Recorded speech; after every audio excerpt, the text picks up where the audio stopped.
At a family barbecue, her uncle asked her when she planned to get married and finally settle down. She laughed, pointed at me, and said, "Marriage? With him? No, I'm not getting married." I was shocked, because she had talked to me about marriage before. I didn't argue. I quietly handed her the plate I was holding and walked away. I blocked her number the same day. 2 days later, she showed up at my office, with that same uncle, holding something in her hands. I'm 29, work in software development, and I thought I knew exactly where my life was headed. 3 years with someone does that to you. You start picturing the house, the kids, the mundane grocery store trips on Sunday mornings. I'd pictured all of it with Lauren. We met at a mutual friend's game night. She was competitive, funny, terrible at charades. I liked that she didn't take herself too seriously. 6 months in, we moved in together. A year after that, she started leaving wedding magazines on the coffee table. Not subtly either. They'd be open to specific pages, certain dresses dog-eared. I'd catch her scrolling through venue websites on her laptop. "Just looking," she'd say, smiling. "For when we're ready." I was ready. I'd been saving for a ring since month 18. Her best friend Kira knew. My brother knew. I had the whole thing planned for our anniversary trip in September. Beach sunset, the works. Maybe cliché, but Lauren loved clichés. She cried at every rom-com. Her family was loud, affectionate, overwhelming in the best way. Sunday dinners at her parents' house were mandatory. Her mom would pack leftovers before we even finished eating. Her dad would corner me to discuss whatever construction project he was planning. I didn't mind. My family was small, quiet. Hers made me feel like I belonged to something bigger. The barbecue was her Uncle Rick's idea. He'd just moved back to town after a decade in Arizona and wanted to reconnect with everyone. Lauren was excited. She'd always been close to Rick growing up. He was the cool uncle who sent birthday cards with cash and remembered everyone's favorite candy. I spent the morning helping her dad set up tables in the backyard. Lauren made potato salad, singing along to whatever playlist she had going. She seemed happy. Normal. She kissed my cheek when I carried the cooler outside. The afternoon started fine. Burgers on the grill, kids running through a sprinkler, her cousin's new puppy getting into everything. I was talking to her brother about the upcoming football season when I heard Rick's voice boom across the yard. "Lauren, get over here. I barely got to talk to you yet." She jogged over, laughing. I followed, carrying 2 plates of food. Rick was standing by the drink cooler, sunburned and grinning. "So, when are you going to make an honest man out of this guy?" Rick gestured at me with his beer. "You two have been together forever." I smiled, ready to deflect with something joke-why. But Lauren got there first. She laughed. Actually laughed. Then she pointed directly at me. "Marriage? With him? No, I'm not getting married." The words hung there. Her tone was light, casual, like she was commenting on the weather. But I felt every syllable land. Rick looked confused. "Wait," I thought. "Yeah, no." She shook her head, still smiling. "Not really the marriage type. You know me." I stood there holding both plates. Potato salad, coleslaw, a burger sliding off the edge. Someone's kid shrieked in the background. The puppy barked. I couldn't hear any of it clearly. Everything sounded muffled, distant. Lauren glanced at me, finally registering my face. Her smile faltered slightly. "Babe, I'm just..." "Here." I handed her one of the plates. My voice came out flat, distant. "I'm gonna grab something from the car." I didn't go to the car. I walked around the side of the house, past the garbage cans, into the front yard. I stood there on the sidewalk, staring at nothing. My hands were shaking. 3 years. The ring in my sock drawer. The magazines. For when we're ready. I pulled out my phone, opened her contact, stared at her name for a full minute. Then I blocked her number. I went back inside through the front door, grabbed my keys from the kitchen counter. Her mom was slicing watermelon. "Leaving already, sweetheart?" "Not feeling great," I said. "Tell Lauren I took an Uber." I didn't take an Uber. I drove home in silence. No music. No podcasts. Just the sound of my own breathing and the engine. When I got to our apartment, I packed a bag. Clothes, laptop, chargers, toiletries. I took the ring box from my sock drawer and put it in my jacket pocket. Then I went to my brother's place across town. "What happened?" he asked when he opened the door. "Can I crash here for a few days?" He stepped aside without another question. I didn't sleep that night. I kept replaying it. Her laugh. The casual dismissal. "No, I'm not getting married." Like it was obvious. Like we'd never discussed anything different. The next morning, I found 17 missed calls and 43 texts on my work phone, the one I'd forgotten to block her on. I read through them once. The first few were confused. Where did you go? Are you okay? Your car's gone. Then annoyed. You're really not going to talk to me about this? This is so immature. Then angry. You blocked me? Seriously? Over a joke at a barbecue? Then pleading. Please call me. I don't understand what's happening. Can we just talk? I turned my phone face down and went to work. My coworkers noticed something was off. I'm usually the guy cracking jokes during stand-up meetings, bringing in donuts on Fridays. That Monday, I sat in my cubicle and stared at code I couldn't focus on. You good? My teammate Aaron leaned over the divider. Fine. You look like you haven't slept in a week. Didn't. He studied me for a second, then retreated. Smart guy. By lunch, Lauren had started calling my work line. I sent it to voicemail every time. She left 6 messages. I deleted them without listening. Update 1. 2 days later, I was in a meeting when our receptionist knocked on the conference room door. Sorry to interrupt. Someone's here to see you. Says it's urgent. I excused myself, annoyed. Clients didn't show up unannounced. But it wasn't a client. Lauren was standing in our lobby. Uncle Rick was next to her. And she was holding a small blue jewelry box. My jewelry box. The ring. I stopped walking. How did you? Your brother told me where you're staying. Her voice was strained, eyes red. I went there this morning. You left your spare key under the mat. I needed to. I had to understand. Rick looked uncomfortable, hands in his pockets. I told her I'd drive. She was pretty upset. Can we talk? Lauren's voice cracked. Please. My coworkers were pretending not to stare. I could feel every eye in the office on us. Outside, I said. We walked to the parking lot. Rick stayed by the building, giving us space. Lauren opened the box. The ring caught the sunlight, throwing tiny rainbows across the pavement. You were going to propose. It wasn't a question. Was being the key word. When? September. Our anniversary. She closed her eyes. I didn't know. You didn't know? Lauren, you've been leaving wedding magazines around for over a year. You talk about venues. You send me Pinterest boards of centerpieces. What did you think that meant? I thought. She stopped. Started again. I thought we were just dreaming. Planning for someday. Not now. Not yet. And when exactly is yet? I couldn't keep the edge out of my voice. Because from where I'm standing, you just told your entire family that marrying me isn't even on the table. I panicked. Her voice rose. Rick put me on the spot. Everyone was listening. And I said the first thing that came to mind. The first thing that came to mind was, no, I'm not getting married. That's what came naturally to you. It was a joke. It wasn't funny. She stepped closer. I love you. You know I love you. Do you want to marry me? The pause was half a second too long.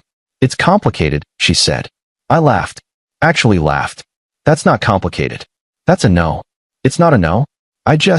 There's things I need to figure out first. What things? My career. Whether I want to stay in this city. Kids, maybe. I don't know if I want kids. Do you want kids? We've never really. Lauren. I cut her off. We've been together 3 years. If you're still figuring out basic life goals, maybe you should figure them out with someone else. Don't do this. Tears started falling. Please don't do this. You already did it. At the barbecue. You just didn't realize. I made a mistake. I'm sorry. I'm so sorry. She tried to hand me the ring box. Take this back. Propose when you're ready. I'll say yes. I promise I'll say yes. I didn't take it. You'd say yes because you feel guilty. Not because you actually want it. That's not true, isn't it? I looked at her directly. If Rick hadn't asked, if I hadn't walked away, would you have ever told me you weren't sure? She didn't answer. That's what I thought. I turned toward the building. Where are you going? Back to work. That's it. That's all you have to say. I stopped, looked back. What do you want me to say, Lauren? That it's okay? That we can pretend you didn't publicly humiliate me in front of your family? That I should wait around while you figure things out for another year, or 2, or 5? I want you to fight for us. I was going to fight for us. I bought a ring. I planned a proposal. I was all in. I shook my head. You're the one who wasn't. I walked back inside. She didn't follow. Rick drove her home. I know because he called my work phone an hour later. I feel responsible, he said. I shouldn't have asked like that, in front of everyone. Not your fault. She really does love you, you know? She talked about you the whole drive. She's devastated. She'll get over it. Will you? I hung up. That evening, my brother found me sitting on his couch, staring at the ring box. You kept it, he said. Forgot it was in my jacket. You want a beer? Yeah. He brought two, sat down. We drank in silence for a while. You did the right thing, he finally said. Doesn't feel right. It will. Eventually. I wanted to believe him. Update 2. A week passed. I stayed at my brother's place. Lauren stopped calling. I assumed she'd finally accepted it was over. Then Kira showed up at my gym. I was on the treadmill when I saw her in the mirror, standing by the weight racks, arms crossed. When I finished, she was waiting. We need to talk. Not interested, I said, grabbing my water bottle. She's a mess. She hasn't eaten in 3 days. She called in sick to work. Her mom is worried. That's not my problem anymore. Kira blocked my path. You don't even want to know why she said it? She already told me why. She panicked. She's not sure. It's complicated. That's not the whole story. I sighed. Fine. What's the whole story? Her parents almost got divorced last year. I blinked. What? Her dad had an affair. Her mom found out. They went to therapy, worked it out, stayed together. But Lauren was terrified the whole time. She watched her mom fall apart. She watched this marriage she thought was perfect nearly implode. She never told me any of that. She didn't tell anyone. She made them promise not to. She didn't want people treating them differently. Kira's voice softened. When Rick asked about marriage, all she could think about was her parents. The crying. The screaming. Her mom sleeping in the guest room for 2 months. She freaked out. I processed this slowly. So she's scared of marriage because of her parents. She's scared of becoming her mom. Trusting someone completely and having them destroy you. I'm not her dad. She knows that. Logically, she knows. But trauma isn't logical. Kira stepped closer. She loves you. She wants a life with you. She's just terrified. Then she should have told me that. Not humiliate me at a family barbecue. You're right. She screwed up. Massively. But are you really going to throw away 3 years because she said something stupid when she was panicking?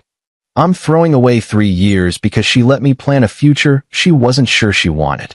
Kira studied me for a moment. What if she got help? Therapy. Actually worked through this? That's her choice to make. And if she did, would you consider trying again? I didn't answer. Kira nodded slowly, like I'd confirmed something. Think about it, she said and left. I didn't think about it.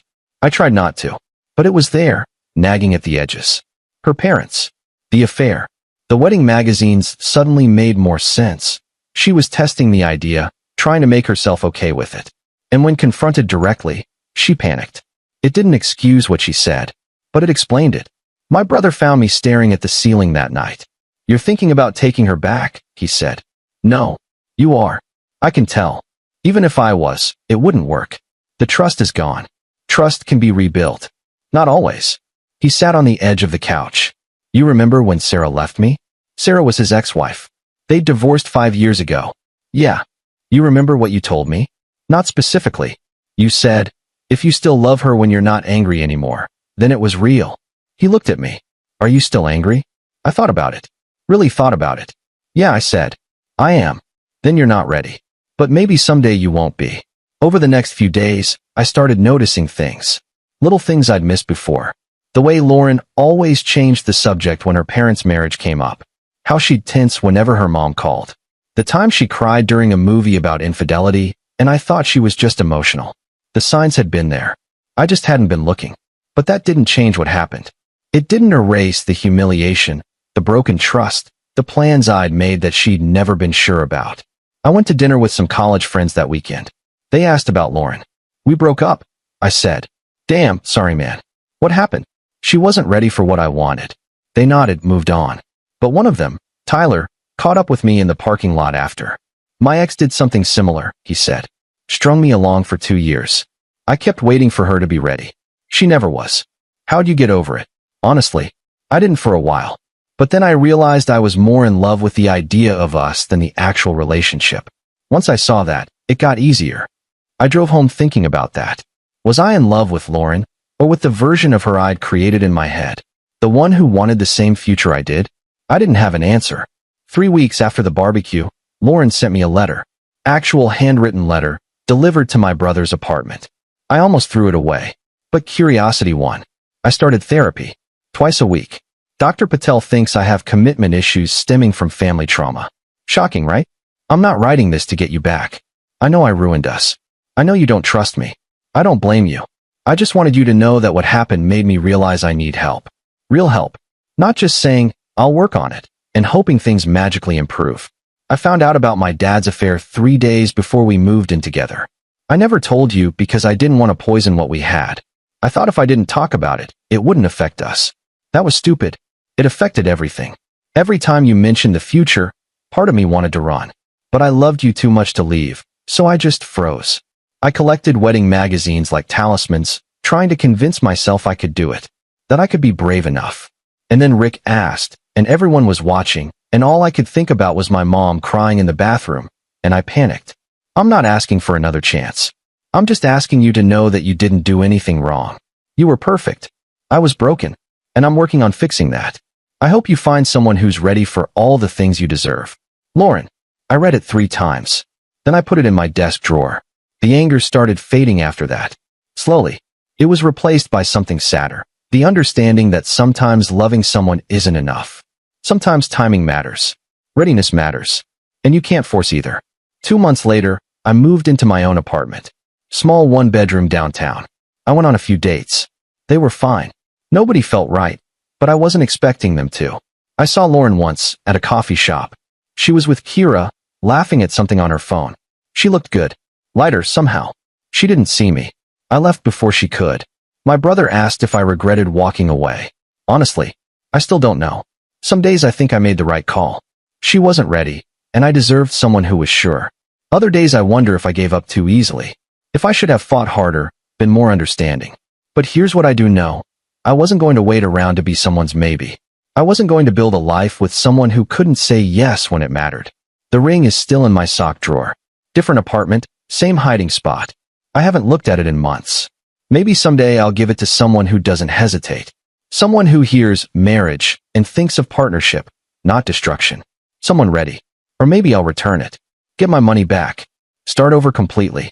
Either way, I'm done with family BBQs. And I'm okay with that.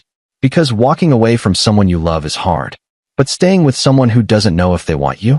That's impossible.